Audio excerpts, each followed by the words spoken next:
Boa noite a todos, que a paz do Mestre seja conosco. Estamos aqui hoje para desenvolver o estudo do capítulo 4, Pluralidade das Existências, e já nas lições anteriores nós vimos sobre a reencarnação, a justiça da reencarnação, e já entramos aqui na encarnação nos diferentes mundos.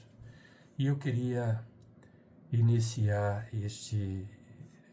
esta lição que a gente vai fazer agora com a seguinte citação de Chico Xavier: sem a ideia da reencarnação, sinceramente, com todo respeito às demais religiões, eu não vejo uma explicação sensata, inclusive para a existência de Deus. Chico Xavier. Então a gente vê que sem a reencarnação não é possível nem explicar a justiça divina.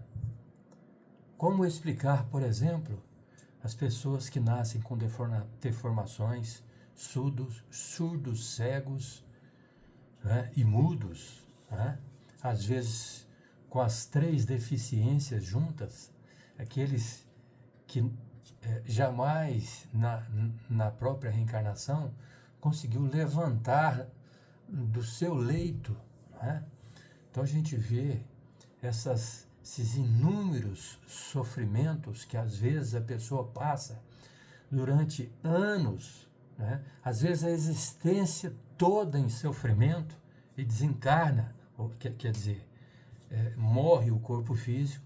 Como a gente poderia justificar que os outros, né, que nós, vamos colocar eu, né, que tive relativamente uma vida sem nenhum problema físico, né, sem nenhuma doença praticamente, e vivo bastante tranquilo, como é que uns podem viver muito bem e outros muito mal? Onde está a justiça de Deus? Então é isso que Chico Xavier quer nos mostrar, né? Quando ele diz assim que eu não vejo uma explicação sensata, inclusive para a existência de Deus, se não tiver a reencarnação. Mas vamos seguindo aqui na nossa encarnação nos diferentes mundos, né, na questão 181, quando Kardec pergunta aos espíritos: os seres que habitam os diferentes mundos possuem corpo semelhante ao nosso? Então, que a gente fala de diferentes mundos é porque existem muitas moradas na casa de meu Pai, como Jesus já dizia, né? Há muitas moradas na casa do meu Pai. E onde é a casa do meu Pai? Onde é a casa de Deus? A casa de Deus é o universo. E quem são as moradas, né? As moradas são os trilhões de mundos existentes no universo, com suas enormes galáxias, sóis, planetas, etc. Então, eu tirei da internet aqui uma informação no site National Geographic, citando informações da agência canadense. Os astrônomos que estudaram as imagens feitas pelo telescópio Hubble estimam que existe mais de 1 trilhão de galáxias no universo observável. Mais de 1 trilhão de galáxias no universo observável. Então é uma coisa assim inimaginável para nós, né, em termos de galáxias. Agora imagine em termos de mundo, de sóis, ou seja, de estrelas, né?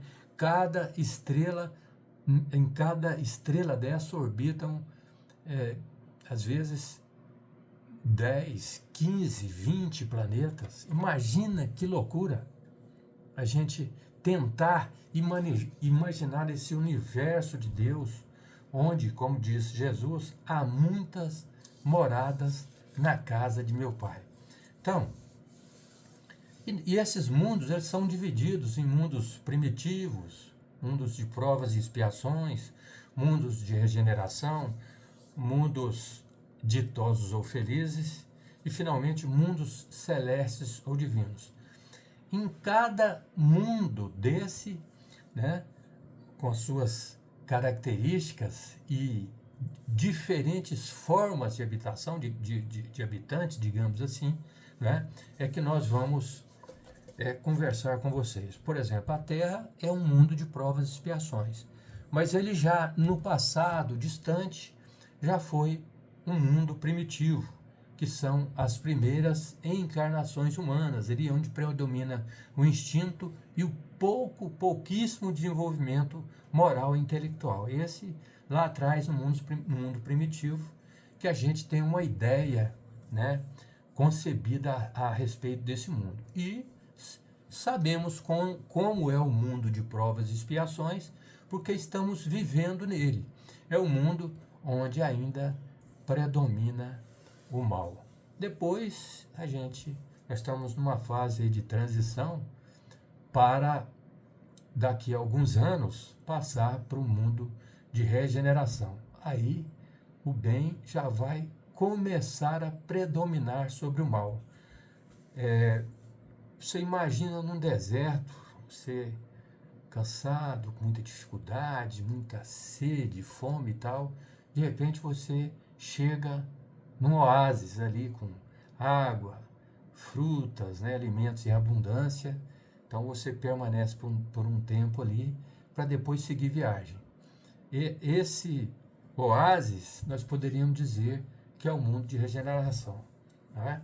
Não é um mundo ainda perfeito, mas você está numa fase de transição ou descanso, vamos assim dizer, para você continuar a viagem. Depois você vai passar ali para o mundo ditoso ou feliz, né? E os habitantes desse mundo já atingiram um alto grau de progresso moral e intelectual. Depois os mundos celestes ou divinos, habitados por espíritos puros, onde reina o bem absoluto. Um estado de perfeição completa, né? Bom, então, voltando à pergunta, os seres que habitam os diferentes mundos possuem corpos semelhantes ao nosso? Então, esses seres que habitam esses diferentes mundos que a gente informou para vocês, eles possuem corpo semelhante ao nosso? A resposta dos espíritos: sem dúvida, possuem corpo, porque é preciso que os espíritos estejam revestidos de matéria para agir sobre a matéria. Porém, esse corpo é mais ou menos material, de acordo com o grau de pureza a que chegaram os espíritos. E é isso que diferencia os mundos que devem percorrer, porque há muitas moradas na casa do nosso Pai e, portanto, muitos graus, né? Alguns o sabem e têm consciência disso na Terra, outros não sabem nada. Então, alguns têm consciência dessas informações, de que existem, né, inúmeros planetas habitados, né, com pessoas, né, e diferentes formas de corpos, né, de corpos materiais. Tem uma questão do livro O que é o Espiritismo, de Allan Kardec. Na questão 106, o codificador faz a seguinte pergunta: se os mundos são povoados, serão seus habitantes em tudo semelhantes aos da Terra? Continua perguntando Kardec. Em uma palavra, poderiam eles viver entre nós e nós entre eles? Resposta do Espírito: a forma geral poderia ser mais ou menos a mesma. A forma geral poderia ser mais ou menos a mesma. Mas o organismo deve ser adaptado ao meio em que eles têm de viver, como os peixes são feitos para viver na água e as aves no ar. Se o meio for diverso, como tudo leva a crer e como parece demonstrá-las as observações astronômicas, a organização física deles também deve ser diferente. Não é, pois, provável que, em seu estado normal, eles possam viver em tais mundos com os mesmos corpos, o que é confirmado por todos os espíritos. Ou seja, os diferentes mundos, evidentemente, que existem as adaptações necessárias para aquele mundo onde nós vamos habitar no futuro, porque nós já viemos de outros planetas, né? Estamos aqui agora e podemos ficar aqui por muito tempo ainda, ou não, né? Ou podemos daqui a pouco, daqui a alguns anos ou séculos, habitar em outros planetas. Se nós desenvolvermos, né? Se nós melhorarmos, né?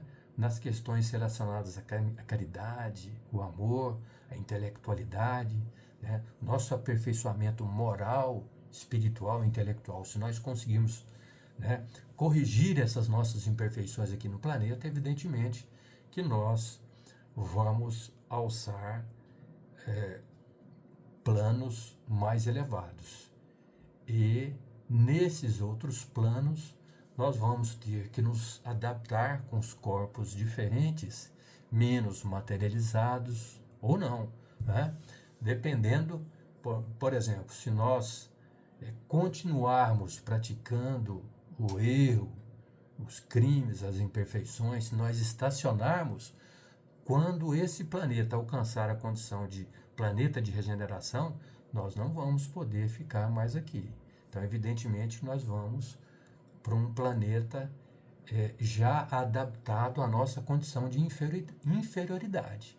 Então, é relativo. Cada planeta tem as suas características, as suas condições, e evidentemente que os corpos não são os mesmos, ok? Então, é mais ou menos isso que a gente queria mostrar para vocês. Queremos agradecer a oportunidade, que a paz do Mestre Jesus seja conosco.